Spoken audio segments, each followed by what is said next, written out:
Hello, friends. This is the AlphaList podcast. I am your host, Toby. The goal of the AlphaList podcast is to empower CTOs with the info and insight they need to make the best decisions for their company. We do this by hosting top thought leaders and picking their brains for insights into technical leadership and tech trends. If you believe in the power of accumulated knowledge to accelerate growth, make sure to subscribe to this podcast.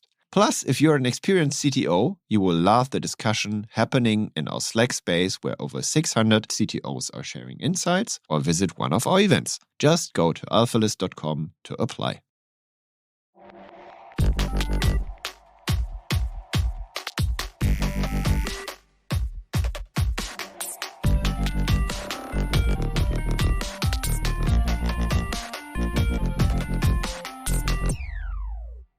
Welcome to the AlphaList podcast. I am your host, Toby, and today I have a really crazy guest. He has a crazy career. He founded, led, and sold multiple companies to big enterprises, and now he is running an AI institute. His name is Oren Etzioni, and he is the CEO of the Allen Institute for AI. And we want to talk about what excites him about AI in the year 2022. Oren, maybe we could start with my favorite question, actually, your nerd path. Like, how did you get into computing? How did you get where you are today? Well, Tobias, how much time do you have? Let me give the short answer. I was fortunate in my high school that they brought in an old, one of the early personal computer models, the TRS-80, or the Trash 80, as some people called it. And we were able to play with it. And so my first programming language was BASIC, and I was completely hooked. It just seemed so cool to be able to get the computer to do simple things. And so I just absolutely loved that. So I think that's my introduction at relatively late age compared to some of the kids today, but to computers, and I just loved it from the word go. But it was always the case to me that the computer seemed like a very powerful pencil. It didn't seem like I was in love with computers as computers. I was in love with using computers as a tool to do things. And so I became very interested in what can we get computers to do. And then at the end of high school, I read the famous book by Douglas Hofstadter, Gödel, Escher, Bach, that I'm on, talking about music and metamathematics and many topics, also talked about AI. And then I became fascinated with the question, can we get a computer to be intelligent? And if so, how? And as they say, the rest is history. It's been more than 30 years since then. Wow, it's been 40 years since then. I'm getting older, and a lot of twists and turns, but I'm still fascinated with that question.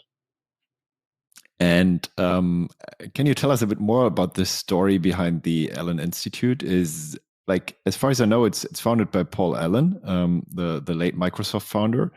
Where did you meet him, and how did you get into business with him? So Paul Allen has always been a visionary.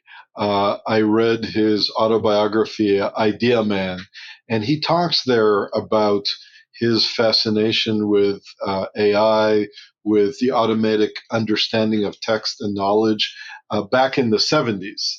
Right, very much a visionary. And back in the 70s, he asked a question that's still very profound today. He said, look, it's one thing to create an index of a book, effectively what today we call a search engine.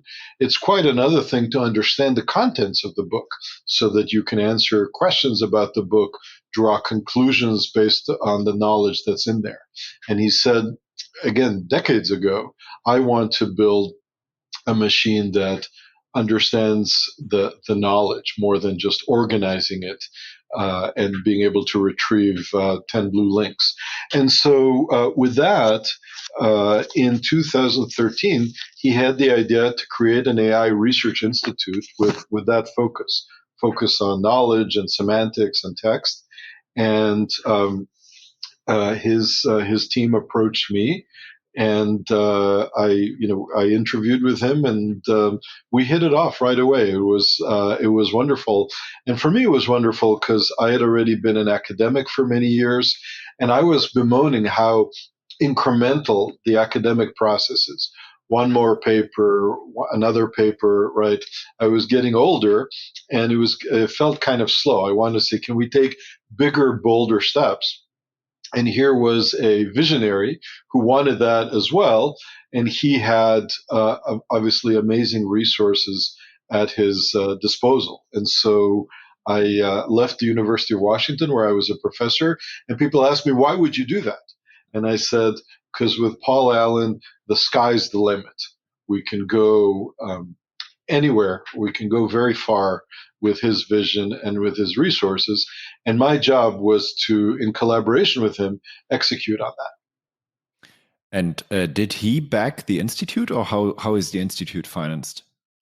So what happened is, first he hired me into his holding company, which is called Vulcan Incorporated, and that company had his sports teams and his Biological Sciences Institute, Brain Science Institute called ABES, the Allen Institute for Brain Science. It just had everything. And my job was to write the plan for the institute, which I did. And then with what is very rapid paced for this sort of thing, within 4 months, by January 1st, 2014, we were able to create a new institute. Formally, we moved into space for the institute in June, and ever since then, has been, and now his estate, since he passed away, has been backing the Allen Institute. We've now, fast forward 8 years, reached more than 200 people in the Research Institute. Our budget is roughly around $100 million a year, so we're very fortunate to have that kind of backing. And in addition to that, something that he was always interested in and was part of the Institute from day one, in addition to the nonprofit research, we have an incubator.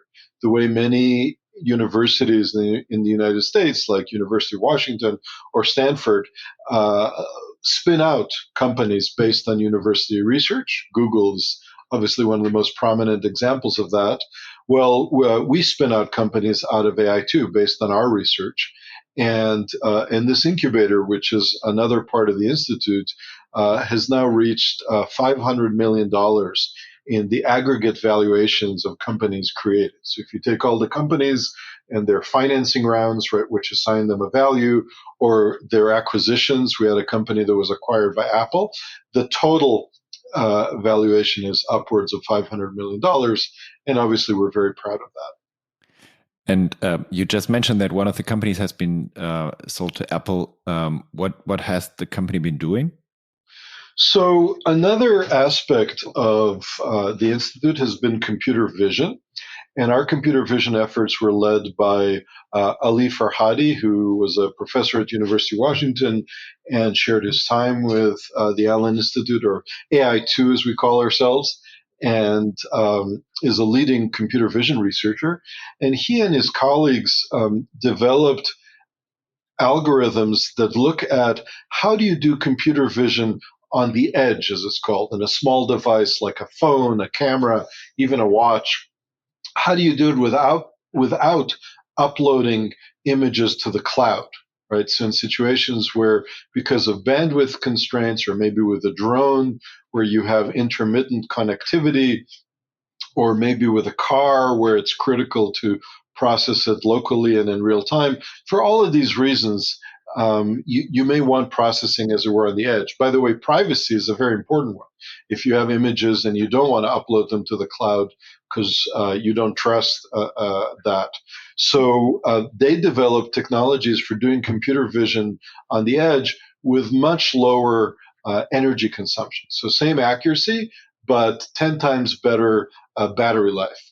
And that technology allowed all kinds of vision applications that were quite remarkable in the Internet of Things, in cameras, in stores like Amazon's Go, where you process images to see who's buying what, all kinds of things. And ultimately, Apple bought that. And again, I don't know what their considerations are, right? They're a secretive company. But if you think about it, a big selling point for iPhones and devices like that is privacy. Apple prides themselves on the privacy as opposed to say Android, which tracks you more, and so it's natural for them to want to do as much of the computer vision as possible on the phone. Yeah, and not only vision, but also make Siri understand your stuff offline and understand what you want actually offline. That's not only like privacy wise a good thing, but like also from the user experience, right? Absolutely. And is it then like somehow similar to what OpenCV does these days, or? So it is similar to OpenCV. It's just better. The Some of the algorithms in OpenCV, in particular YOLO, were actually developed by Ali and his students. And what their the company was called Xnor.ai. What Xnor was able to achieve is very similar functionality, but at much lower energy utilization, which is critical when you're trying to conserve battery life. By the way, I should say that your point about Siri and natural language processing and speech recognition is very astute, because it turns out that nowadays, right, deep learning powers all these tools, and transformers in particular, right, a particular deep learning architecture is becoming ubiquitous across vision, speech recognition, and natural language processing. And so by building the ability to do these sorts of things much more efficiently, that benefits all these applications, including Siri. And wasn't YOLO developed by some guy who also did TED Talks, Joseph Redman, who then stopped working on it because he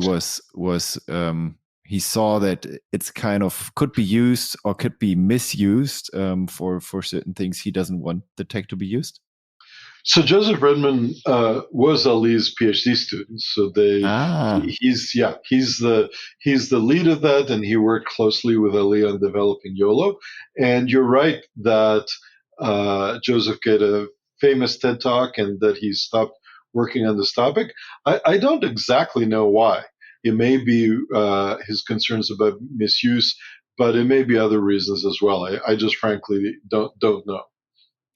But that's actually one of the dangers that I would also be somehow be afraid of. I recently was talking to one of the founders of Raspberry Pi, and I mean, let's face it, this device is everywhere, right? So I don't know if it's used in rockets or whatever these days, or missiles. So wouldn't you be afraid of that? Well, a couple of points. First of all, one of the chips that Exynos worked on and was remarkably successful on was actually Raspberry Pi. So again, you're absolutely right that that efficiency drives broader usage, and particularly in that context. The way I think about the question you raised is it's a general question about technology, and the more powerful the technology, the more urgent the question. So the question is, as we build technology, and that technology is a two-edged sword, how much do we worry about misuse? And I guess I would categorize technology, first of all, into basic research. Like when Einstein invented the theory of relativity, should he have been worried about atom bombs and hydrogen bombs? And I would argue no. I would argue that when you're doing very basic research, you want to achieve progress in the understanding of humanity. At the other extreme, I would say chemical weapons and landmines, right? Those are also technologies, quite sophisticated, and those are highly targeted for negative use. And in fact, we have international conventions that ban them. So now you have technologies like facial recognition, which are, I would say, somewhere in the middle. On the one hand, they're definitely not fundamental things like the theory of relativity or the invention of computers. On the other hand, they can be used for good or for ill, and certainly they've been used for ill. You know, they've been mistrained, and they're used for surveillance by dictators and in China and so on.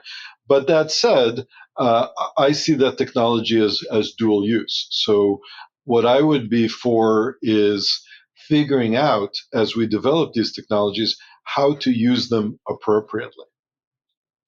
Yeah, and I think appropriate use for Raspberry Pi was at least meant to be like a learning computer, right? And that's amazing. And then I mean, let's imagine you found that technology, you come up with the technology, and then you build it for learning, and then suddenly you see that it's used in, I don't know, bad things. Well, but this is the story of technology repeated over and over again. Let's take a Yeah. more prominent example, right?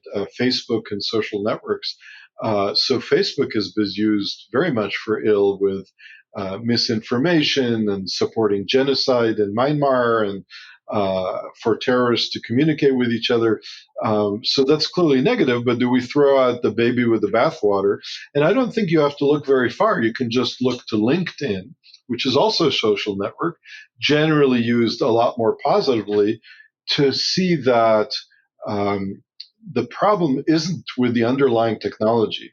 The problem is with how you apply it, how you regulate it, and we're still learning. What are the appropriate constraints on networks? And of course, looks like, say, Elon Musk and I might have different points of view about moderation and so on, but we're trying to figure it out. So one little, let's say, provocative question. When I think about AI and the progress that is like at least visible on the surface, it's very evolutionary, right? So it's sometimes a bit boring. Like, at least if you're like in a certain distance, there are like several revolutions like GANs or GPT-3, and apart from that, there's not so much to see. What was exciting to you in the field of machine learning in the last 2 years, and why? And what do you see will be like potentially the next breakthrough moments in the next 2 years ahead? So, first of all, I do think that any success story, whether it's GPT-3 or AlphaGo or the next remarkable technology, has always has a rich history. And so when AlphaGo defeated the world champion in Go, I said, look, our overnight success has been 30 years in the making, because of course game tree search and evaluation functions and many of those things have been studied extensively over a long period of time, as well as the deep learning techniques that were used in AlphaGo. The same is with GPT-3, right? You can trace ideas in there actually easily to the 50s, where a famous linguist named Harris said, "You shall know a word by the company it keeps." Basically, the way to understand the meaning of words is to look at their context. And ultimately, that led to Word2Vec, which led to Elmo, which led to BERT, which led to GPT-3. But GPT-3 is really a scaled up language model, and language modeling of that kind have been around for years and years. Now, to go directly to your question, over the last couple of years, there have been some very exciting advances, particularly around self supervised learning. So, one of the big challenges with all these algorithms is they require massive amounts of data, but it's not just the data, which now, of course, we can store and transmit and harvest faster than ever due to Moore's law and its variants. But that data has to be labeled, right? Somebody has to take some data item and say, this is an instance of this category. This is so and so's face, or this is a car, or this is a sentence, whatever the categories you're using are. Well, labeling data at the level of billions of data points is expensive and problematic.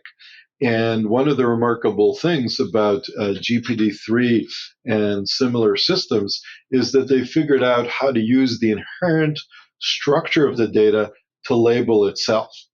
Basically, they turn a set of sentences, billions of sentences, into a set of fill in the blank questions. So if I say peanut butter and, you might say jelly, at least if you're an American. If I say Manchester, you might say United if you're British, or you might say Manchester City, right? But the point is that we, based on our knowledge of the world and of text, are able to easily fill in the blank. Well, the heart of the GPT-3 training algorithm is solving literally billions of these fill in the blank questions efficiently to develop a model that now allows me to predict the next word in a sentence. And of course, that allows me to generate them. So, without getting into a lot of details, the shift from relying on massive amounts of label data to to self-supervised data, where you don't have to pay the cost of labeling, is a huge, huge advance. And we've seen that play out in NLP, and more recently, even in computer vision and in multimodal systems. We just released a system called Merlot Reserve that can answer questions about videos. That's going to appear in the CVPR conference later this year, and so on and so on. So, if I had to say one thing in the last 2 years, that's it. It's the advances with self-supervised data. And then I can go and talk about what I see for the future. Obviously, that's a lot more speculative because things are moving so fast and in such unexpected ways. So, but what comes after unsupervised learning? I mean, what's the next step? Well, one thing that I see is applications of that for all kinds of generation, right? So these models aren't just self-supervised; they're also generative, right? GPT stands for, the G there stands for generative, and OpenAI released DALI 2, which generates pictures, which is quite an amazing thing. Is you type in a sentence and it generates a picture, or an image, I should say, not a picture, based on that. And often those images are surprisingly high quality. So generative abilities create huge new markets, huge new applications that we're just starting to understand. So, for example, a writing assistant. For example, help in automatically constructing customer support emails. New applications in art. Uh, we can build tools for artists, tools for writers, tools for composers. I think more and more we're going to see that. And then a second, very different kind of application is that these models are more and more being used in biology, right? So biology has become increasingly digital with our increased understanding and decoding the human genome.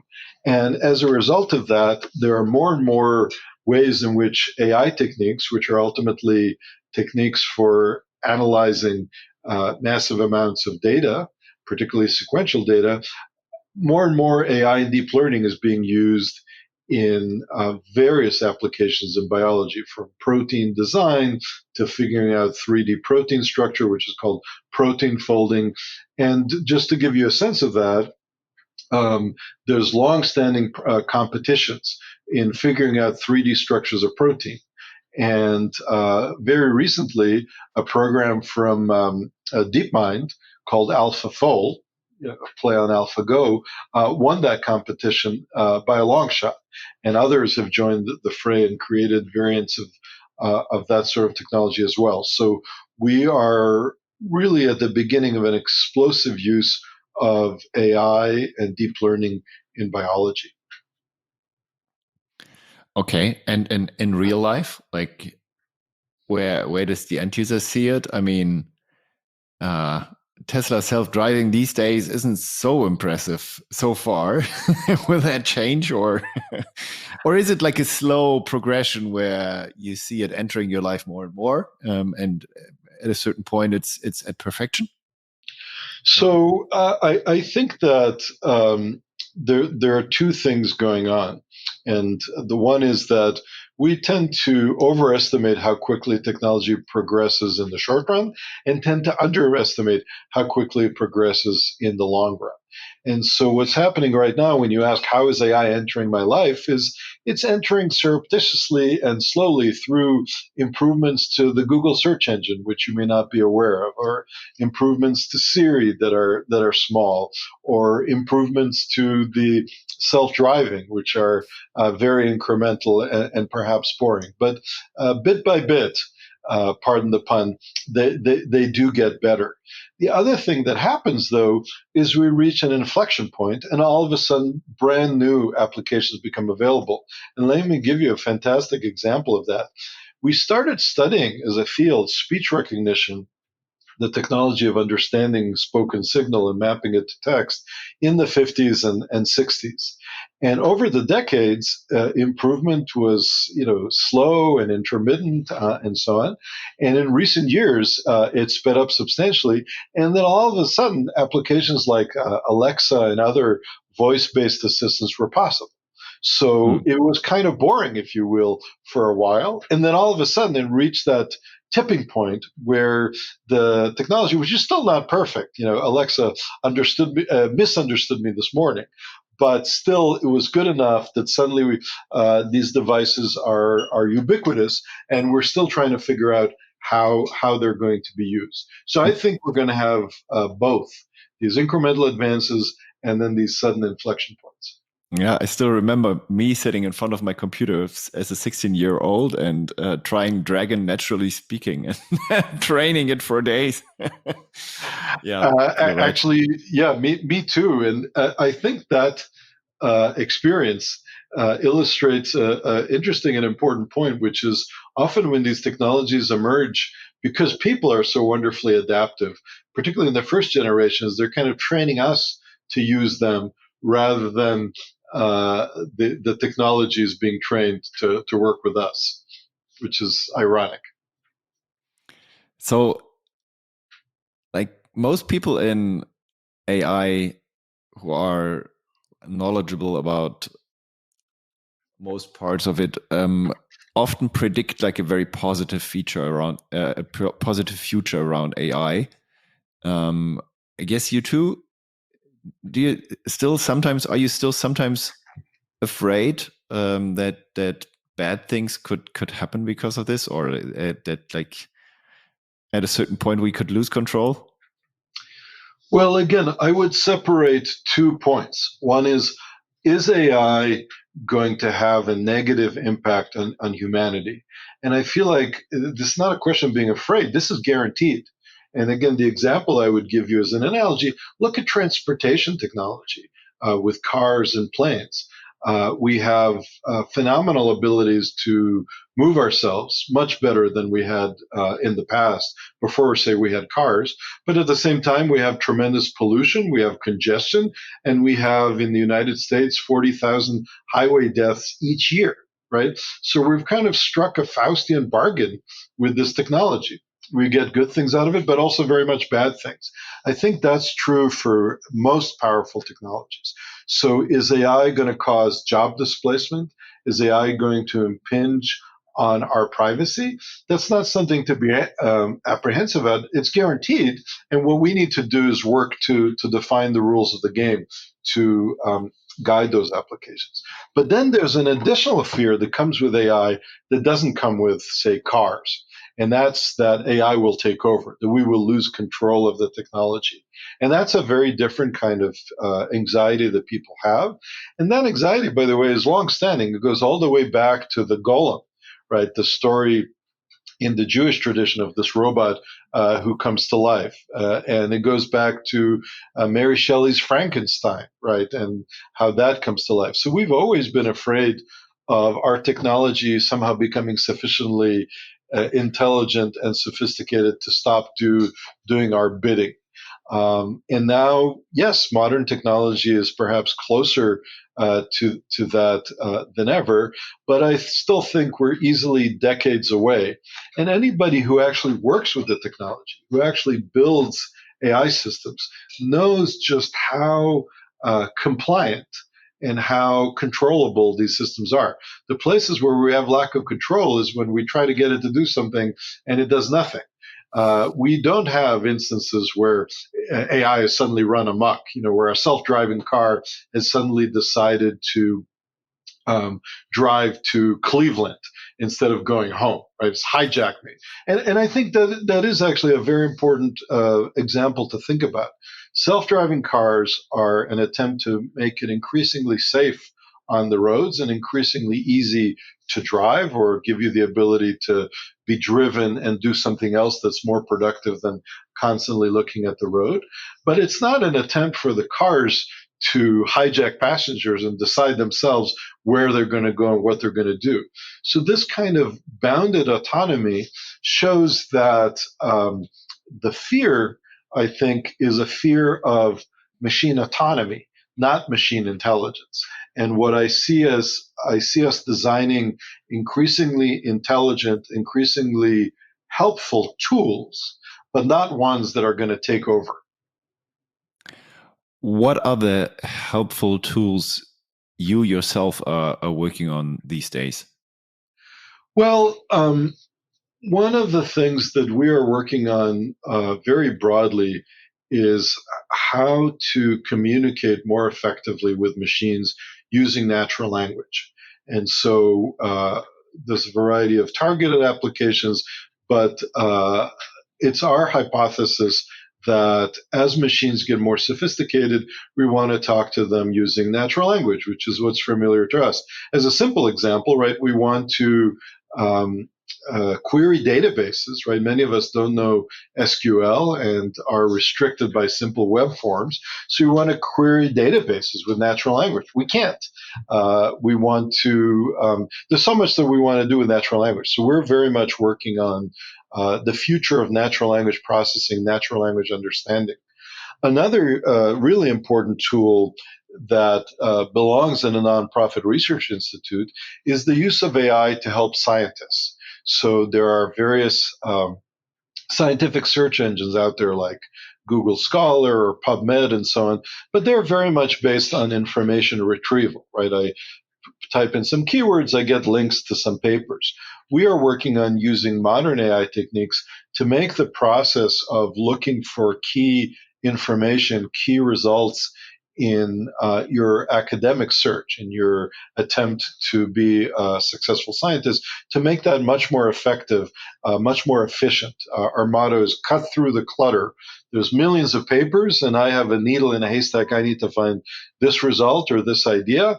Let's build tools that help scientists do that. And again, the emphasis is very much on a tool. I would love it if AI could actually generate scientific inventions on its own, but we are very, very far from that.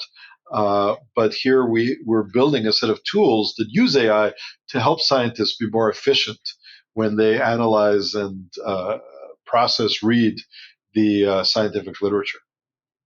So your heart pretty much beats for NLP then? That's my own area of interest and expertise, but there's certainly a lot more to AI than just natural language processing. So we have a thriving computer vision group. Seen exciting work in machine learning, right, which is kind of a tide that's lifting all these boats. There's a lot more to AI, but my interests have been, yes, around natural language processing. Okay. So I still want to give people like a few concrete takeaways. And one thing that I always found hard in my time as a CTO was to somehow have science or researchers, data scientists and engineers under one umbrella and somehow make them play well together. Like, I guess you do that every day. As like your work is like somehow scientific, but also pretty much practical in your incubator. What is the secret to make that play well together? So I think you're absolutely right that getting researchers and engineers to work well together is hard, and it is something that we're very proud of that we've done successfully at AI2. And the core of that is recognizing that they have different constraints and different orientations. You know, scientists love to run experiments. They love um, to come up with clever algorithms. And engineers love to build tools and love to think about scaling and things like that. And so, what we've done is we haven't created a hierarchical structure where the scientists sit on top and they tell the engineers what to do, but instead, we've created a collaborative structure where scientists and engineers come together as equals and have a dialogue around what's the problem we're trying to solve, to what extent does it require scalability and robustness and tools? And to what extent does it require clever algorithms, rapid prototyping, et cetera, which of course engineers do as well. And by making that be a mutually respectful collaboration that's based on a clear understanding of the problem, we've time and again come up with things that are actually impossible to do at university because they don't have the engineering sophistication and the resources, and that a lot of companies don't do. So some of our most successful achievements, including Semantic Scholar, the Thor robotics platform, the Allen NLP open source library, and more and more and more have been research and engineering collaborations. And if I now start a new company where AI plays a significant role, and you could give me like 3 tips for me as a CTO, which shortcuts I could take, like which pitfalls to avoid these days. I mean, it's a very broad field, and you can do so many mistakes, make so many mistakes. Which ones would you try to avoid for me or help Well, me to? the first thing I have to say is you should look at our AI2 incubator website because we're constantly accepting talented entrepreneurs and residents at the very early stages and actively helping them. And we accept applications internationally. So that's point number one. Point number two, I think it's very natural for us as technologists to be enamored with the technology and the prowess of it. But we have to remember the business side as well. So often when I talk to technologists, I say, okay, so what is the pain point? And is this what's called a vitamin or a painkiller? In other words, is this kind of a problem and yeah, it would be nice to solve it, or is this an urgent problem that I'm just dying to solve? And most importantly, not me, because sometimes we get passionate about small things, but that the users, that the intended market is going to come to a great length. So I'd say that healthy respect for the business, which often comes from teaming up. So a CTO teaming up with a business-oriented co-founder or leader is incredibly important. And again, our incubator does a lot of that. The one last thing I would say, since you asked for 3, so it's come to the AI2 incubator, think about the business side. And the third one is for these AI systems, which are very hungry for data, is make sure that you have your supply lines clear. In other words, where are you going to get the data from? No data, no data mining. No data, no AI. So sometimes we can build things that work great on small scale as prototypes. But when we think about how to scale them, we suddenly realize, oh, I cannot get that data, or that data is incredibly expensive, or it's jealously guarded. So I think being very clear on where you're going to get your data is an essential component of an AI company nowadays. So, is there any tool you these days annoy all your friends with because you like it so much and you recommend it to anyone? Like some nerdy piece of software that you yourself use every day? Oh wow! Nothing comes to mind. I try not to be annoying. But I would say that I always like to start with the problem. So again, as technologists, we have this problem that's called a hammer looking for a nail. Hey, I've Mhm. got this great tool. And then everything starts to look to the nail. I actually annoy my technology friends by telling them, let's start with the problem. What's the question you're trying to answer? What's the problem you're trying to solve? And then let's pick the tool that's appropriate for the task. That's a good recommendation. So then I have one surprise for you, and surprising question maybe. Paul Allen wrote down as like part of his testament, and actually pointed me towards that. Some notes about a top secret invention that you made. It's a generative network that allows not only to generate real life footage from the past, but actually modify the past. And he told me how to use it. And we now have the chance to try it out. And I spin up a notebook and ask it to generate us back to the year of 1996 when you were working as a tech lead at NetBot, a company called NetBot. And we can observe yourself for a while now, while you were like sitting there coding a bit, and you now have the chance to whisper something into young Oren's ears. What would it be? Oh, wow. What a wonderful way to put that question. I think at the time I was young and doing my first startup, and I had some instincts, but I didn't always have the strength of my convictions. I was probably overly deferential to fancy consultants who seemed to know what they were saying, but didn't agree with my intuition. So I would say to young Oren, stick with your intuitions more. Always listen to people. Always take advice.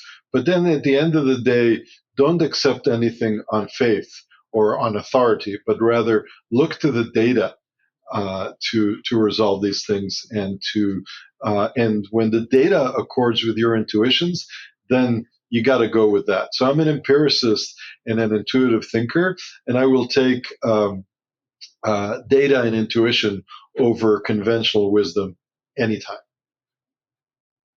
That's very good. Very good closing. So, Oren, thanks a lot. It was great talking to you. And I hope we have the chance in the future again. Um, and I wish you all the luck in the world with your institute. And let's see where you sell your next company to. Well, Tobias, Really thank exciting. you. Yeah, thank you so much. It was really fun to talk with you, and I'm a big fan of your podcast. So looking forward to hearing the next episode. Take care. Thanks a lot. Bye bye. Bye bye. Thank you for listening to the AlphaList podcast. If you like this episode, share it with friends. I'm sure they love it too. Make sure to subscribe so you can hear deep insights into technical leadership and technology trends as they become available. Also, please tell us if there is a topic you would like to hear more about or a technical leader whose brain you would like us to pick. AlphaList is all about helping CTOs getting access to the insights they need to make the best decisions for their company. Please send us suggestions to cto@alphalist.com. Send me a message on LinkedIn or Twitter. After all, the more knowledge we bring to CTOs, the more growth we see in tech. Or, as we say on AlphaList, accumulated knowledge to accelerate growth. See you in the next episode.